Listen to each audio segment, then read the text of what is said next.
Hacer Imperfecto es un espacio de transformación que busca conectar, integrar y expandir ideas, sueños y metas. No inventamos el hilo negro, pero sí lo tejemos de distintas formas. Conectamos e integramos conocimientos de diferentes experiencias para que expandas tus posibilidades, oportunidades y lo que crees que es posible. Mi nombre es Melina Lepe, agradezco tu presencia y que compartas conmigo este espacio. ¡Bienvenido!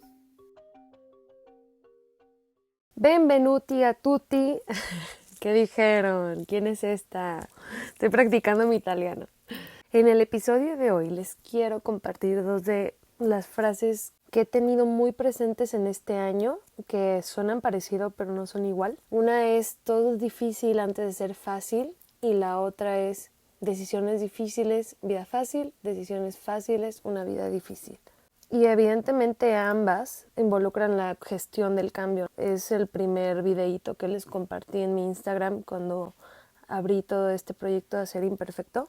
Y hoy me quiero enfocar en las personas que realizan ese cambio. Como les contaba en el episodio anterior en el que les decía que todos somos todos y que estamos formados de diferentes dimensiones, pues las empresas están formadas por líderes.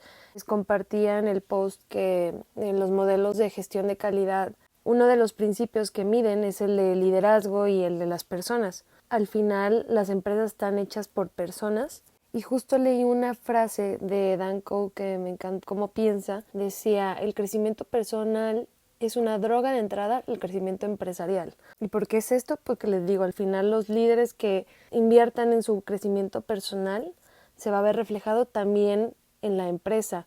Al final todo está conectado y está alineado. Si te alineas tú primero como persona, cambias tú como persona, pues vas a empezar también a impactar en diferentes dimensiones, en tus relaciones, etcétera.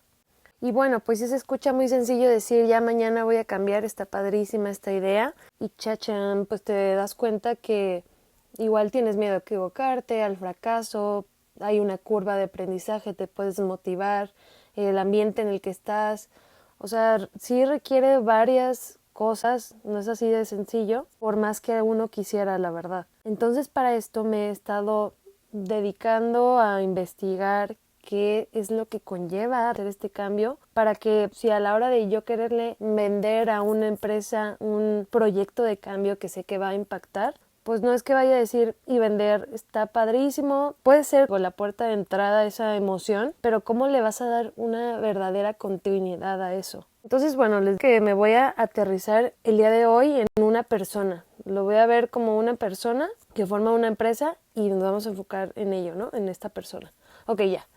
Entonces, esta persona que está formada por diferentes dimensiones, lo mental, lo físico y lo emocional. Ya sabemos que hay una conexión mente-cuerpo, que podemos somatizar emociones y empezar por lo que es más tangible sería empezar por lo físico. Entonces, hoy nos vamos a enfocar por lo físico. He estado investigando mucho y ya llevo años también pues invirtiendo en mí, en querer cambiar cosas que yo sé que pues, al final no se sienten tan bien. Primero uno como la emoción, por ejemplo, ansiedad, que a mí me vino mucho con lo de la pandemia, pero era un recuerdo de lo que tenía antes. Entonces te das cuenta que, y a ver, yo por ejemplo soy muy racional y decía, ok, esto viene de acá, ¿no?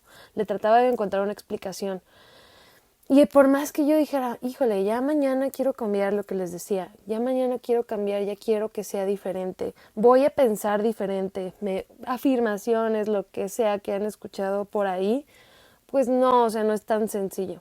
Entonces, me daba cuenta evidentemente que siempre que sentía esta, no sé, ansiedad o esta emoción, pues se veía reflejada en una parte de mi cuerpo, ¿verdad? Por ejemplo, para mí esta preocupación se veía como en mi estómago.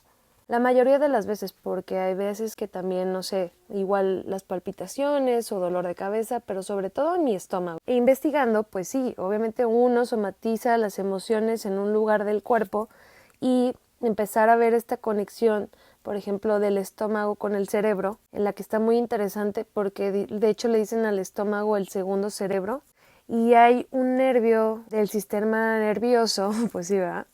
El nervio que le dicen el nervio vago, pues, que pasa por el cerebro, por el cuello, por el pecho, por el estómago y pues sí, transfiere estímulos, impulsos eléctricos del cerebro a diferentes partes del cuerpo. ¿Y a qué voy con esto? Bueno, aquí va la parte de la esperanza, ¿verdad? Yo me acuerdo cuando estudié la primaria que decían que las neuronas ibas creciendo y se te iban acabando y las conexiones que hacías ya no, luego no podías hacer otras.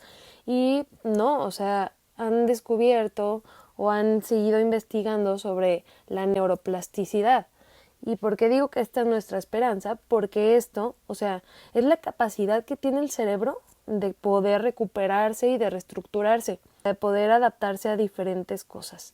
¿Y cómo se hace esto? Pues se hace por medio de la repetición, que si lo vemos, pues realmente son los hábitos. Estos hábitos hay veces que ya lo tenemos muy automatizado, que ya ni lo pensamos. Como les contaba en los otros capítulos sobre cuando aprende uno a conducir, que al principio se pone muy atento. De hecho, fíjense, ahí va. Se pone primero uno muy atento, o sea, aquí así que está presente. Otro puede que esté nervioso, entonces tiene un componente emocional que hace que eso impacte a tu experiencia. ¿Por qué lo digo? Porque esto de los hábitos, para agarrar uno y que sea mucho más sencillo, sí tiene que ver con la repetición, pero también con la parte emocional. Y como comencé en este capítulo, les decía que estamos formados pues por estas tres dimensiones: físico, emocional y espiritual, que ahorita me estoy enfocando más en lo físico y la conexión que tiene en lo emocional para poder hacerlo relevante, digámoslo así, o que sí funcione. Porque también si dejamos de lado uno de los factores, pues igual no vamos a tener el éxito que deseamos. Que no sé si han escuchado, porque a veces las afirmaciones unos sí funcionan, otros no tanto. Unos que nada más lo hacen repetir por repetir, así como bla, bla, bla, bla. Y ni siquiera tiene una parte emocional. Ya les había recomendado que el doctor Joe Dispenza lean sus libros, está buenísimo y justo habla de esta parte de la capacidad que tiene tu cuerpo de regenerarse. Y también retomando el libro de los hábitos atómicos, busqué cuánto es el promedio para hacerse de un hábito y decía que aproximadamente 66 días. Hay unos que dicen 21, otros 40, otros 90, pero bueno, el promedio son 66 días, que implican repetición, consistencia y esta parte emocional. Luego también hay otra regla que le dicen 21-90, la regla del 21-90. Son 21 días para crear un hábito y 90 para convertirlo en un estilo de vida.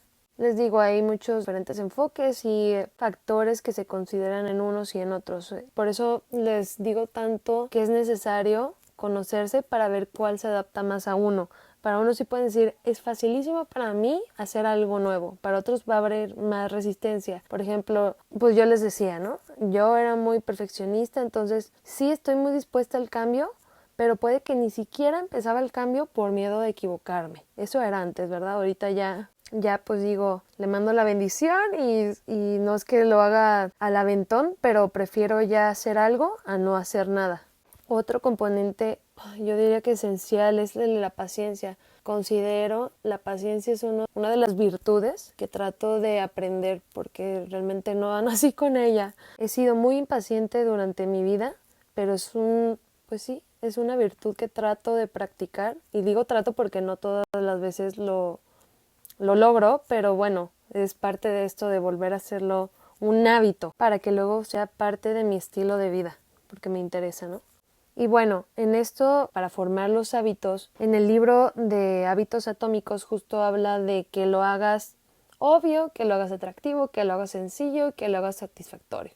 Y aquí quiero enfocarme en la parte esta tan importante de vernos como un todo y la importancia que tiene que ver las conexiones, porque por ejemplo, es lo de esta parte de la neuroplasticidad, es la capacidad que tiene tu cerebro de reestructurarse y todo, de volver a hacer conexiones entre neuronas y formar nuevos caminitos. Si se imaginan que estamos en el campo y digamos que hay un senderito que ya está bien transitado, es ese senderito bien transitado o incluso está una carretera pavimentada, es lo que hacemos rutinariamente y digamos que yo veo que hay otra forma de llegar y empiezo a hacer camino y camino, entonces ahí empiezo a hacer otra conexión. Entonces esa otra conexión me va a generar otro hábito. Puede que, por ejemplo, en ese caminito vea otros árboles, no sé. A lo que voy es la importancia de las conexiones, porque fíjense, incluso en esta parte que dice el libro de hábitos atómicos, el de hazlo atractivo, es justo que lo conectes con algo que tengas en común o que forme parte de tu ambiente o de un grupo, digamos que donde este comportamiento sea algo deseado o algo normal más bien, como juntarte con los que trepan montañas, por así decirlo, para formar tu hábito de irte a hacer trekking, ¿no? O también que los hagas parte de un ritual, como por ejemplo a mí que me encanta tomar café. Ok, entonces, y digamos que quiero hacer mi nuevo hábito, el de agradecer. Entonces, voy a decir, después de tomar mi café de la mañana, voy a agradecer. O voy a agradecer y después me voy a tomar mi café, o sea, como una recompensa. Entonces, eso le ayuda a tu cerebro o a ti mismo a formar un hábito nuevo. Por eso la importancia de la conexión.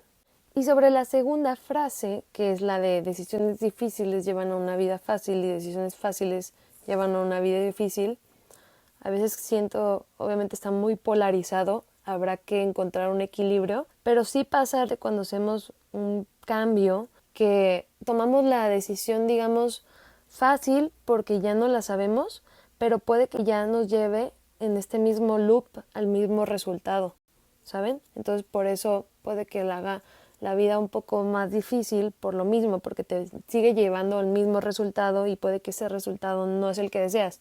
O igual si lo deseas, pues qué bendición, pero hay veces que no es así. Entonces es importante agregar esta parte de la visión a largo plazo, de decir, ok, lo que estoy haciendo el día de hoy me está llevando a ser la persona que quiero ser o me está llevando a crear lo que quiero lograr, no sé.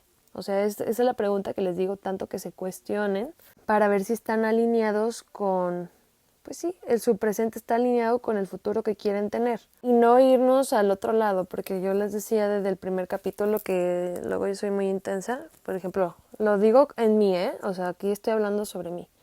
Yo luego veía esto, era muy blanco y negro y pues toda la vida me la pasaba, podría ser que sufriendo, porque pues al final no nada terminaba siendo perfecto, digámoslo así, y dejaba de disfrutar el presente por justo esto de, bueno, visión a largo plazo, pero no veía lo que en corto plazo, o sea, la visión a corto plazo en qué te sirve, pues disfrutar el momento presente y pues tomar decisiones inmediatas, ¿no? O sea, hay un equilibrio entre ambas. Entonces aquí le metería esta parte de más bien verlo, hacer como un reframe, o sea, como una resignificación y decir decisiones alineadas. No hacerte ni el ciego ni el sordo, ni tampoco no hacer nada, porque no hacer nada también es una decisión.